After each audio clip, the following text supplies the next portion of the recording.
My name is Stella, a 32-year-old woman who has an unusual profession for some. I'm a fantasy writer. I'm not the kind of writer who's got their name plastered on billboards or anything, but I've got a solid group of readers who wait eagerly for my next book. I'm no J.K. Rowling or Stephen King, but I've carved out my own little corner in the world of fantasy literature. I've always been ambitious, always looking forward. I've never been one to settle for less, and I've worked hard to get where I am. Writing is my passion, my calling. It's what I was meant to do. There's something magical about creating new worlds, about bringing characters to life. It's hard work, but it's worth it. My husband, Mark, is a trader. He's not one of those Wall Street guys, but he works for a reputable trading company. He's good at what he does, and he's proud of it. We've built a comfortable life together. We're not rich, but we have everything we need. Mark is a practical man, always grounded in reality. He's the kind of guy who prefers numbers and facts over fantasies and dreams. He's always been supportive of my writing, but I don't think he's ever fully understood it. Lately, he's been distant, more interested in his phone than in me.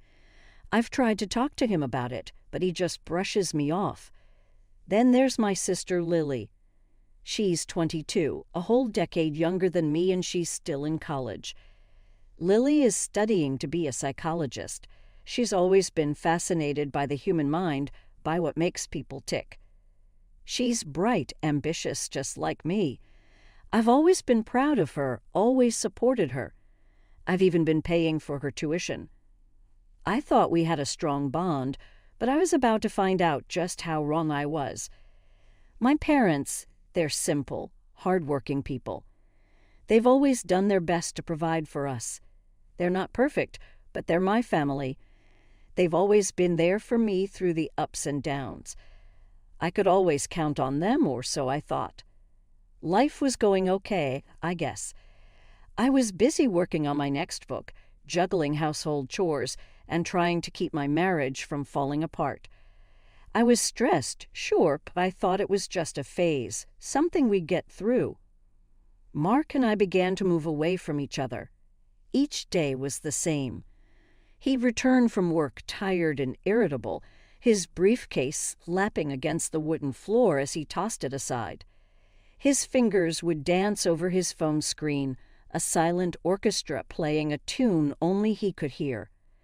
Our conversations had been replaced by the dull hum of the television and the rhythmic tap of his thumb on the phone screen. "Mark, could you lend a hand with the dishes?" I asked one evening, my voice echoing in the kitchen. My fingers were pruned from washing, and my back ached from hunching over the sink. My day had been consumed by crafting fantastical worlds, my mind teetering on the edge of reality and imagination. "In a bit, Stella," he replied, his eyes never leaving the glowing screen. His voice was distant, as if he was in another world, a world where I didn't exist. "But I've been working all day, too," I protested. My words fell on deaf ears. His attention was elsewhere, swallowed by the digital vortex in his hands.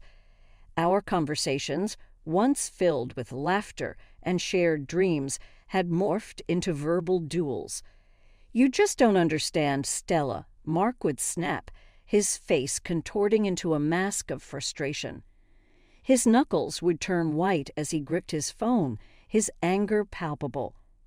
I'd stand there, rooted to the spot, my heart pounding in my chest. This wasn't the man I had fallen in love with. One evening, after a particularly grueling day of weaving tales and meeting deadlines, I found myself in the kitchen stirring a pot of spaghetti. A wave of dizziness washed over me, the room tilting on its axis. I clung to the countertop, my knuckles turning white. "Mark," I called, my voice barely a whisper. I felt weak, my body betraying me. Silence.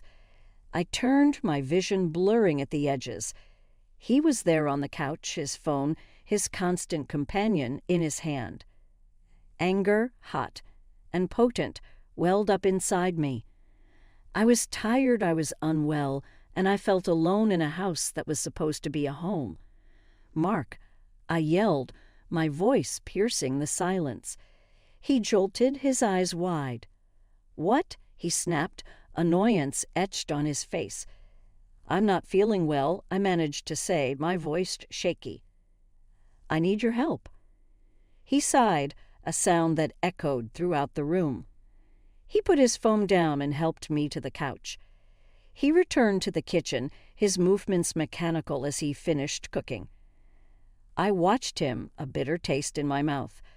This wasn't the life we had promised each other. It was a day like any other, or so it seemed. I woke up feeling like I'd been run over by a train. My body was heavy, my head was filled with cotton, and I just felt wrong. I decided to get checked out, thinking it was just a nasty bug or something. But the doctor's words hit me like a ton of bricks.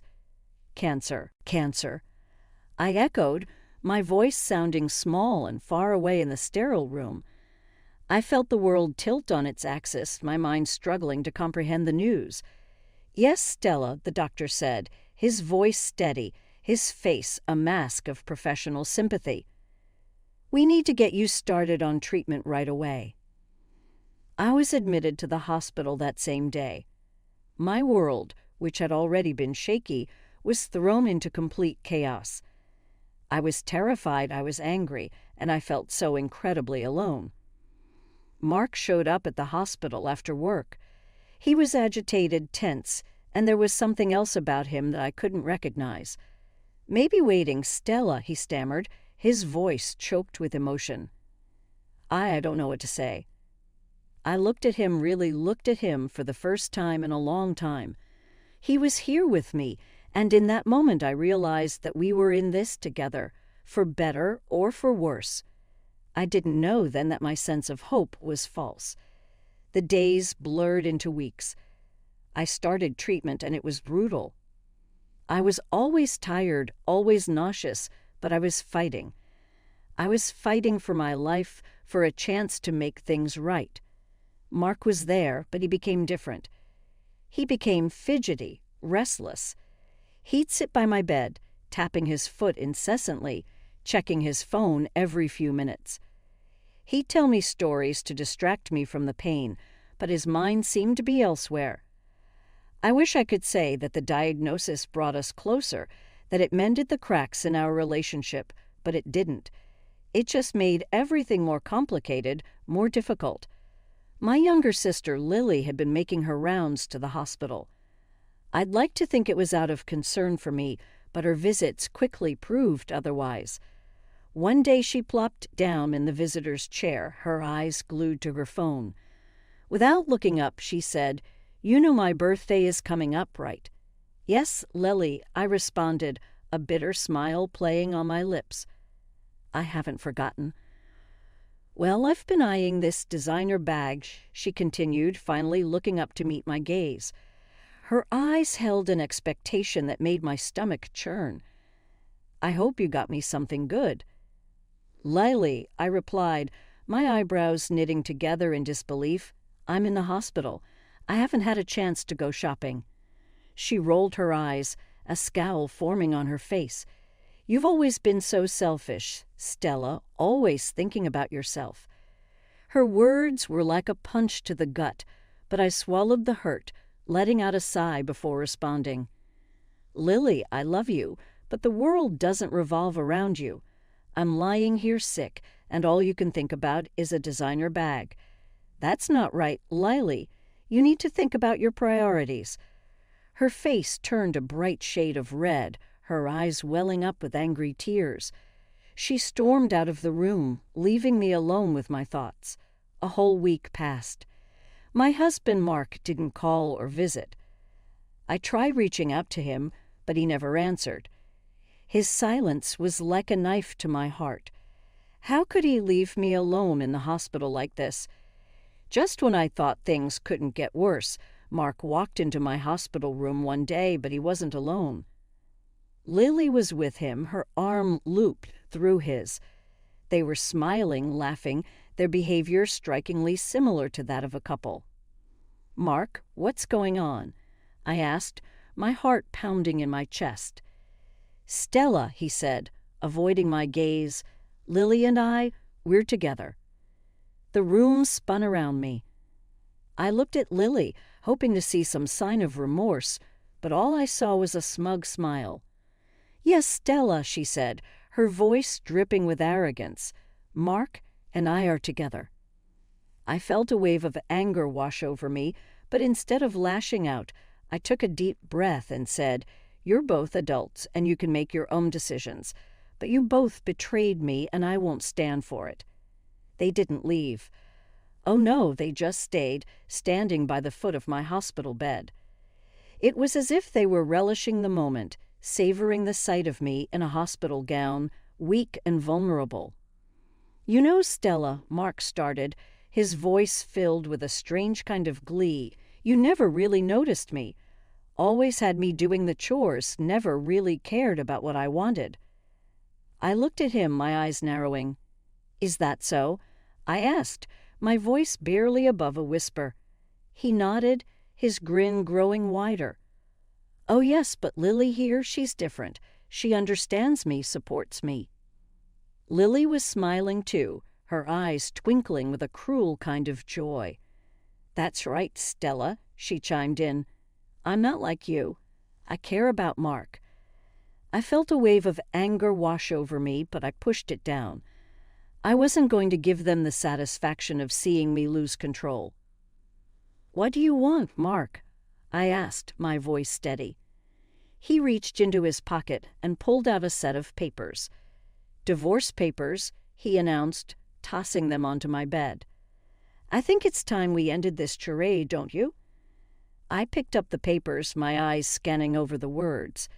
Divorce. So this was it. This was the end. I reached for a pen and signed the papers, my hand steady. Mark looked surprised. "That's it?" he asked, his voice filled with disbelief. "You're not going to fight it?" I shook my head, tossing the papers back at him. "No, Mark, I'm not going to fight it. You and Lily deserve each other." Lily let out a laugh, a cruel, mocking sound. "Well, Stella," she said, her voice dripping with sarcasm, "at least now I get to live in your house." I felt a pang of hurt, but I didn't let it show. "Get out," I said, my voice cold. "Both of you, get out of my room." They left, their laughter echoing down the hallway. As soon as they were gone, I reached for my laptop. I logged into my bank account and canceled the tuition payment I had made for Lily's college. She wanted to betray me, fine, but she wasn't going to do it on my dime. Next, I blocked our shared bank account. Mark had made it clear that he didn't want to be with me anymore, fine, but he wasn't going to get access to my money. Finally, I called my lawyer. "I need you to prepare the documents for the division of property," I said, my voice steady. "Mark and I are getting a divorce." My lawyer was silent for a moment, but then he said, "I'm sorry to hear that, Stella. I'll get everything ready as soon as possible." As I hung up the phone, I felt a strange sense of relief wash over me. I was free from Mark, free from Lily, free from their betrayal. It was a bitter kind of freedom, but it was freedom nonetheless. But I wasn't going to let them break me. I was stronger than that. I knew then that I had to focus on my recovery, not just for my sake, but to show them that I was more than just a sick woman lying in a hospital bed. I was Stella, and I was a fighter. The hospital room was a whirlwind of activity. Doctors and nurses bustled about, their voices a constant hum in the background. Machines beeped and whirred, their noises a stark reminder of the battle I was fighting, a battle against a disease that was as relentless as it was ruthless. In the midst of all this chaos, my phone rang. The caller ID showed my parents' number.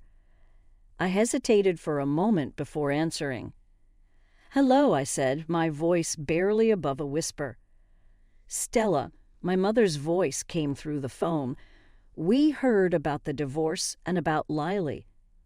I sighed, closing my eyes. Of course they had heard. News like that traveled fast. "What do you want, Mom?" I asked, my voice tired. We were wondering," she started, her voice hesitant. "Are you still going to pay for Lily's education?" I laughed, a bitter, hollow sound. "No, Mom," I said, my voice cold. "I'm not going to pay for the education of the sister who stole my husband." There was silence on the other end of the line. Then my father's voice came through. "Stella, you can't be serious," he said, his voice filled with disbelief. "You can't just stop paying for her education." "I can, and I have," I replied, my voice steady. "I've already canceled the transfer."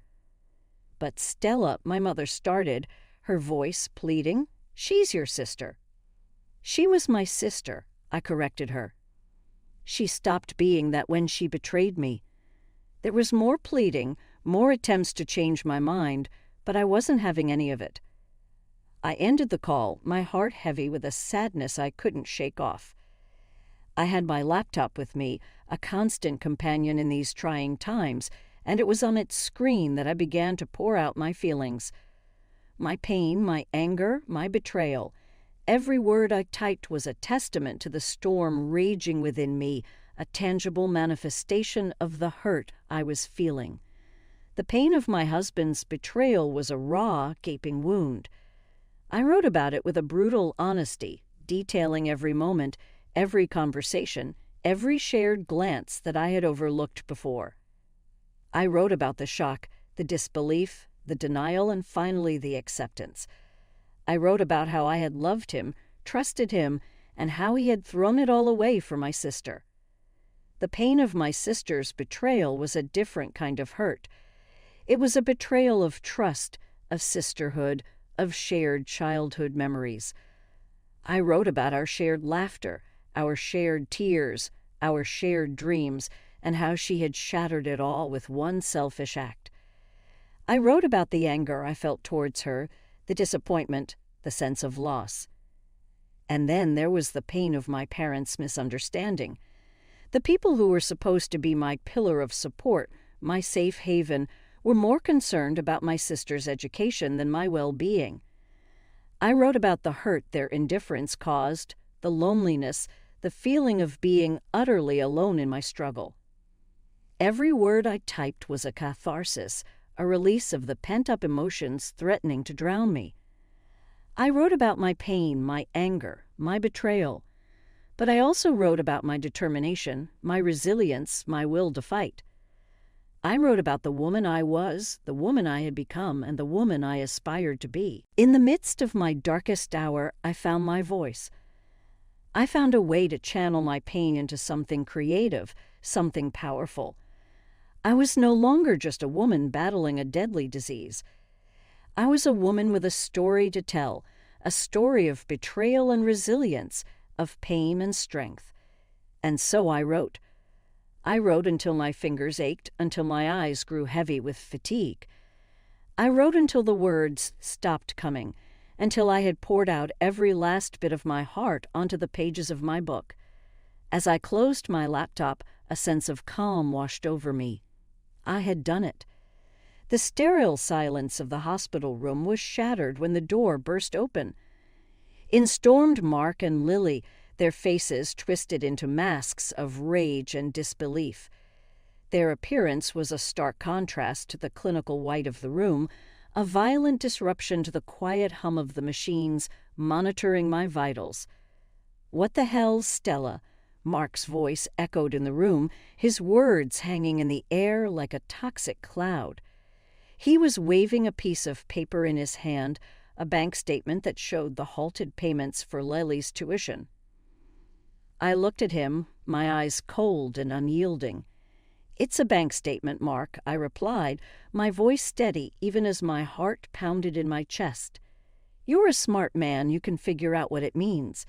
His face reddened, his jaw clenching in anger. "You stopped the payments for Lily's tuition," he accused, his voice filled with outrage. "You can't do that." The sound of my laughter cut through the tension in the room. It was a harsh, bitter sound devoid of any real humor. "I think you'll find that I can," I retorted, a smirk playing on my lips, and I have. "You two will have to sort out your own finances now." Lily, who had been standing silently by Mark's side, finally found her voice. "Stella, I need that money," she pleaded, her eyes wide with desperation. "I can't finish my degree without it." I turned my gaze to her, my eyes hard. "Well, Lily," I replied, my voice icy, "you should have thought about that before you decided to betray me. Actions have consequences." Mark was fuming now, his fists clenched at his sides. "You can't do this to us, Stella," he growled, his voice low and threatening. I raised an eyebrow, unfazed by his anger. "I think you'll find that I can," I told him, my voice calm and steady. "And just so you know, I'm selling our house, so I suggest you start looking for a new place to live." The room fell into stunned silence, the only sound being the steady beep of the heart monitor. Mark and Lily stood there, their faces a picture of shock and disbelief. The reality of their situation was finally sinking in. Without another word, they turned and left, their footsteps echoing down the hospital corridor. The door closed behind them with a soft click, restoring the room to its previous silence. As I settled back into the hospital bed, a sense of relief washed over me. I had done it.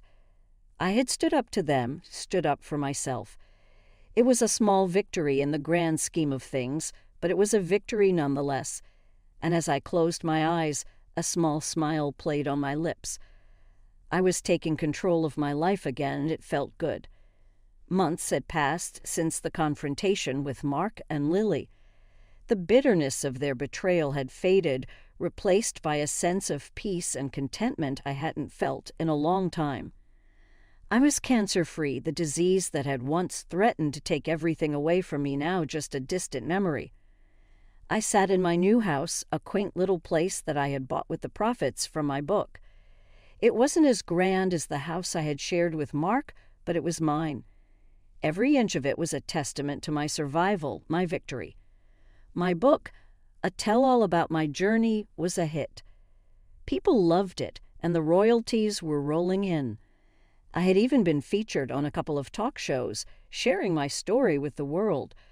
It was surreal, the way my life had turned around. One day, as I was sipping coffee in my kitchen, the doorbell rang. I opened the door to find Mark standing there, looking lost and defeated. He had lost weight, his clothes hanging loosely on his frame. "Stella," he started, his voice shaky. I need to talk." I looked at him, my eyes showing no sympathy. "What is it, Mark?" I asked, my voice devoid of any warmth. He swallowed, his Adam's apple bobbing in his throat. I messed up, Stella," he confessed, his eyes downcast. "Lily and we broke up. She's moved back in with your parents." I couldn't help but feel a sense of satisfaction. Karma had finally caught up with them. "And why should I care, Mark?" I asked, my voice cold. He looked up at me, his eyes pleading.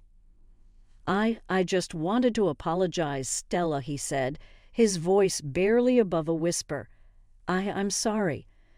I stared at him for a moment, taking in the sight of the man who had once meant the world to me. He was a shadow of his former self, broken and defeated, but I felt no pity for him. "Your apology means nothing to me, Mark," I told him, my voice firm. "You made your bed, now lie in it." With that, I closed the door in his face, leaving him standing on the porch. I returned to my kitchen, my coffee now cold, but I didn't care. The sweet taste of victory was far more satisfying. As I sat there sipping my cold coffee, I couldn't help but smile. I had come out on top, stronger and happier than ever. I had survived the betrayal, the disease, and come out the other side a better person. I had tasted victory, and it was sweet. I had won. And as I looked around my new house, my new life, I knew that I had finally found my peace. I was content, happy, and for the first time in a long time, I was truly free. And so my story ends here, not with a bang, but with a quiet sense of satisfaction. A victory not just over my disease, but over the people who had tried to bring me down. A victory that was all the more sweet because it was mine and mine alone. I had won, and the sweet taste of